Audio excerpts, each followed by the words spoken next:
Boa noite, pessoal. Paz de Cristo esteja com todos vocês. Espero que, dentro do possível, possam estar todos bem. Né? Mais uma vez, professor Roberto Estevam, estou aqui para a gente ter a nossa aulinha de Educação Física da semana. E hoje nós vamos abordar mais um conteúdo que está muito presente dentro da Educação Física. Na aula passada, a gente falou um pouquinho sobre o conceito, sobre o que é que são esportes. A gente viu que esportes são práticas de caráter oficial, são práticas competitivas que elas podem ser disputadas tanto em nível amador como em nível profissional. E que essas competições elas ocorrem organizadas por entidades que a gente chama de federações. Essas federações elas organizam os eventos, elas dizem quais são as regras que vão funcionar, além de fiscalizar se essas regras estão sendo aplicadas. Okay? Então os esportes eles têm esse funcionamento. Hoje, nós vamos meio que regredir um pouco. Hoje a gente não vai falar sobre esportes. Vamos falar um pouco sobre jogos. Oxe, professor, esportes e jogos não é a mesma coisa, não? Então, não. Existem algumas diferençazinhas, principalmente em relação ao objetivo, ou seja, o que é que cada uma dessas práticas quer, a forma como essas práticas acontecem e as características delas, certo? Na próxima aula, quando a gente já tiver o conhecimento do que é esporte e com o conhecimento do que, que são jogos que a gente vai ver hoje, a gente vai fazer um comparativozinho explicitando, desenhando bem direitinho quais são essas diferenças e como é que elas ocorrem, ok? Então, hoje, como eu já disse, vamos falar um pouquinho, vamos entender um pouquinho o que é que são jogos. Então, para começar, o que é que vocês sabem sobre jogos? Como é que eles funcionam? Como é que eles ocorrem? Normalmente, quando a gente fala de jogos, a gente lembra esse evento que teve agora há pouco. Os Jogos Olímpicos. Professor, quando eu estudava, eu participava dos Jogos Interclasse. Eu no meu final de semana eu gosto de jogar bola. Então, o que é que são essas atividades? Por que a gente diz que uma coisa é praticar esporte e outra é praticar jogos? Por quê, professor? Então, para isso a gente vai começar entendendo, falando um pouco, explicando um pouco do conceito de jogos. Conceito que está escrito nos livros de educação física sobre o que são jogos, ele diz que são atividades lúdicas de caráter, ou seja, a característica deles é ser recreativo, são influenciadas pela regionalidade, certo? As regras funcionam de maneira flexível e são organizadas pelas próprias pessoas que estão participando da atividade. Okay? O objetivo principal é a diversão, mas essa diversão, ela além de estar ocorrendo, a gente também tem no indivíduo que está praticando os jogos o desenvolvimento do que a gente chama de dimensões humanas. Entendido? Nada, professor. O senhor falou aí, parecia que era grego. Não tem problema. Vamos entender melhor e a gente vai destrinchar cada um desses termos que estão aí em letra maiúscula. Para começar, vamos entender o que é o lúdico. Como é que funciona a atividade lúdica, professor? Para começo de conversa, lúdico são atividades que elas somam, que elas unem aprendizagem com diversão. Então, quando eu aprendo alguma coisa de maneira divertida, eu digo que aquela atividade é lúdica. Por exemplo, por que a gente às vezes aprende uma letra de uma música? Porque a música ela é uma coisa gostosa. Às vezes tem muito que a gente chama daquela música chiclete, que é aquela frase que não sai da mente da gente, justamente porque o ritmo é empolgante. O ritmo faz a gente se mexer, faz a gente entender. Então aquilo a gente pode considerar uma coisa lúdica.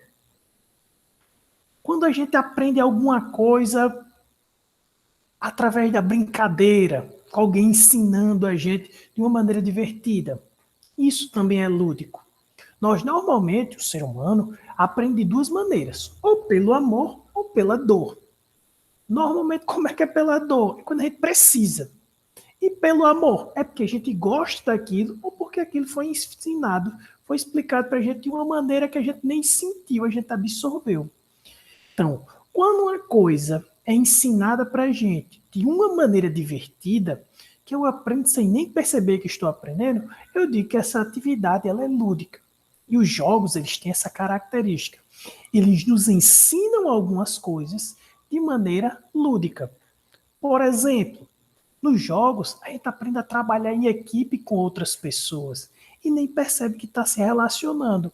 Às vezes a pessoa é muito fechada, mas pela necessidade, às vezes num trabalho, uma dinâmica, precisa trabalhar em equipe, quando a gente coloca um joguinho, a pessoa, pela necessidade, termina lidando com as outras. Ela aprendeu a se relacionar com outras pessoas porque eu tinha um instrumento divertido ali. Olha. Às vezes, algumas pessoas não sabem ler ou têm dificuldade de ver as sequências numéricas, mas sabem jogar baralho. E aí se orientam pelas cores, pelo formato dos números e aprendem os números dessa forma. Por quê? Porque aquilo ele aprendeu de uma maneira divertida. Ninguém forçou, ninguém obrigou. Eu aprendi aos poucos, de uma maneira leve. E, por exemplo, movimentar o corpo. Quantos de nós não aprendemos algumas coisas? Quantas crianças a gente coloca elas para se mexerem e elas vão melhorando a forma de se mexer, vão aprendendo a andar, porque aquilo é feito de uma maneira divertida. Então, o lúdico é tudo aquilo que ensina de uma maneira divertida. Ok, pessoal? Então, assim, tudo que eu aprendo nos jogos, eu aprendo para desenvolver áreas. A área motora, que é a dos movimentos, a área socioafetiva, que é a dos relacionamentos, e a área cognitiva, que é justamente a da inteligência. Ok, pessoal? Então, a gente vê, um joguinho, um jogo da velha, por exemplo, eu tenho que raciocinar minimamente ali. É um joguinho que trabalha com cores, que trabalha para encostar a mão no pé em alguma coisa. É uma atividade lúdica. Então, mais uma vez, lúdico é tudo aquilo que eu aprendo de maneira leve, de maneira divertida. Ok? Continuando, pessoal. Já matamos o lúdico. Qual a próxima característica? É a regionalidade. O que é regionalidade? Que a gente tem um mapazinho do Brasil, temos algumas atividades e a gente vê que são as mesmas atividades com nomes diferentes. Por exemplo, aqui no Ceará, aquela bolinha de vidro que a gente fica jogando para bater um no outro, normalmente a gente chama de bila. No Rio Grande do Norte, de onde eu vim, a gente chama de biloca. E no sul do país é normal as pessoas chamarem de bola de gude. É a mesma atividade? Sim. É o mesmo brinquedo? Sim.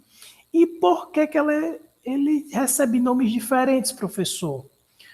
Porque, em se tratando de um jogo, a forma de ser praticado, o nome da atividade, as regras vão mudar de um lugar para o outro.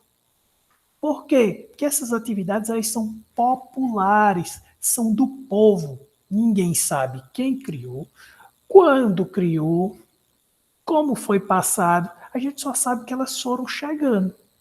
Os nossos avós brincaram de pipa, brincaram de bola de gude.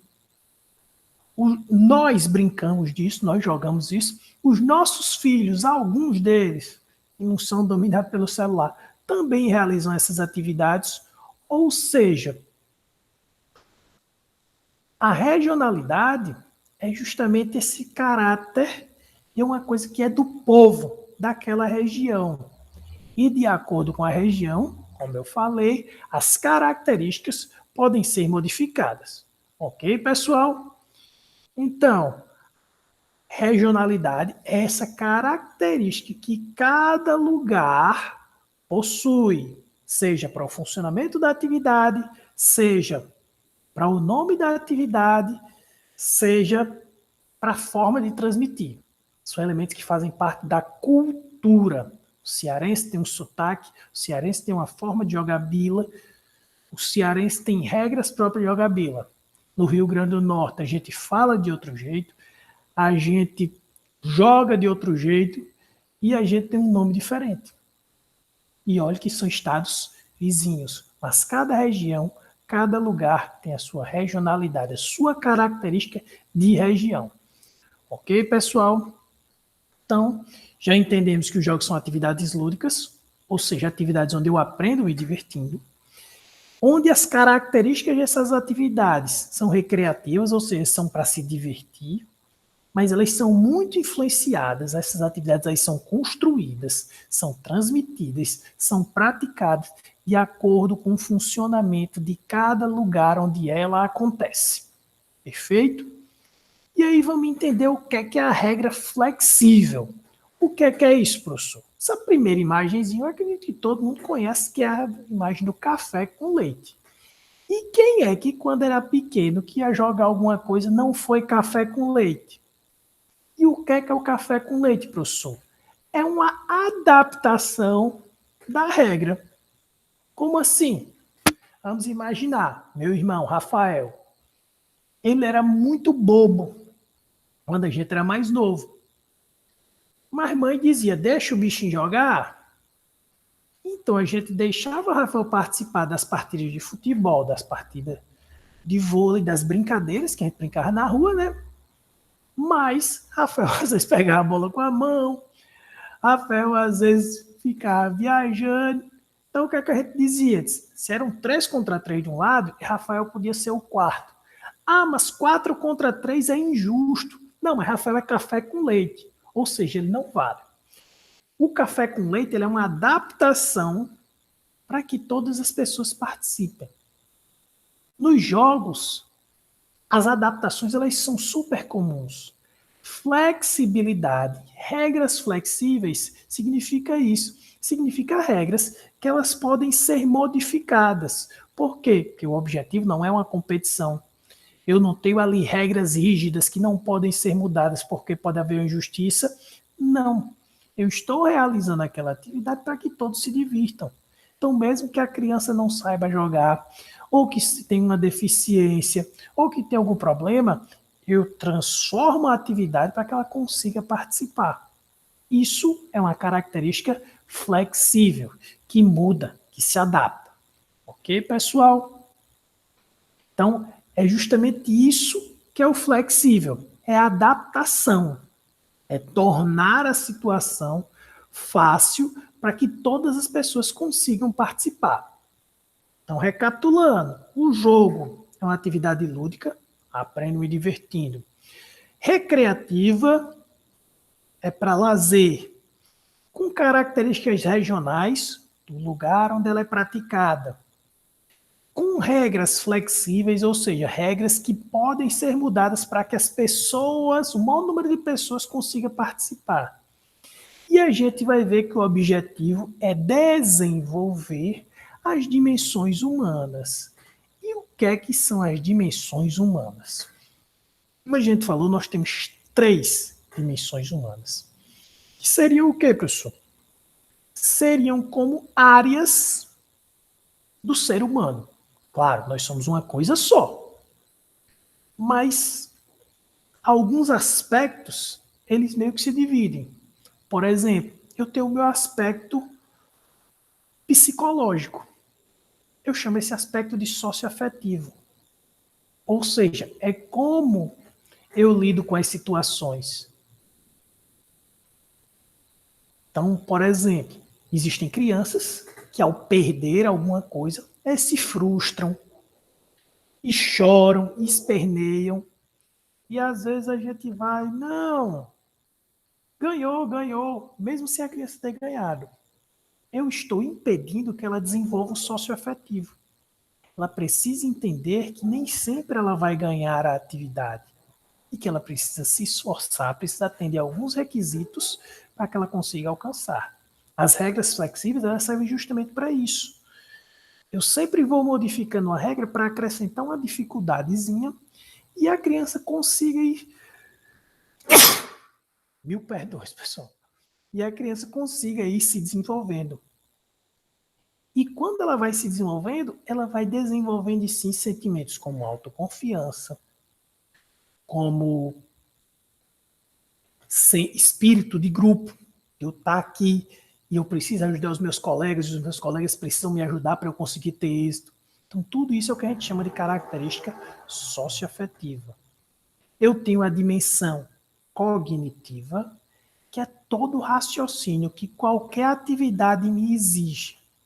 Ou seja, vamos imaginar um racha. Estou num contra-ataque, 2 contra 1. Vou chutar direto no gol ou vou passar para o meu colega? Vai depender de como o outro adversário vai estar. Para isso, eu preciso pensar. Mas se eu não tiver essa capacidade, eu chuto no gol ou eu tento driblar sem necessidade. Então, a capacidade cognitiva é a capacidade que eu tenho de resolver problemas que estão na minha frente. E os jogos nos ajudam a isso. Estou brincando de pega-pega. Eu entendi que aqui tem uma pilastra. Se eu ficar aqui atrás da pilastra, a pessoa não consegue me pegar. Eu elaborei um plano para isso. É cognitivo que eu estou usando.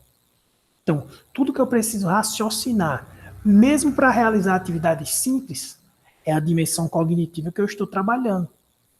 E a dimensão motora por si só são os movimentos. Qual é o grande problema que a gente tem na sociedade atual? As crianças se movimentam pouco. Por quê? Porque elas jogam pouco. Tanto a insegurança fora de casa dificulta isso, como a própria preguiça e os jogos eletrônicos fazem com que essas crianças não se desenvolvam tanto. E isso, num futuro muito próximo, mas muito próximo que a gente diz é 5, 10 anos, vai começar a gerar problemas de saúde nessas crianças. E quem vai sofrer com isso somos todos nós. Por quê? Quanto mais jovens doentes, mais o sistema de saúde pública vai se sobrecarregar.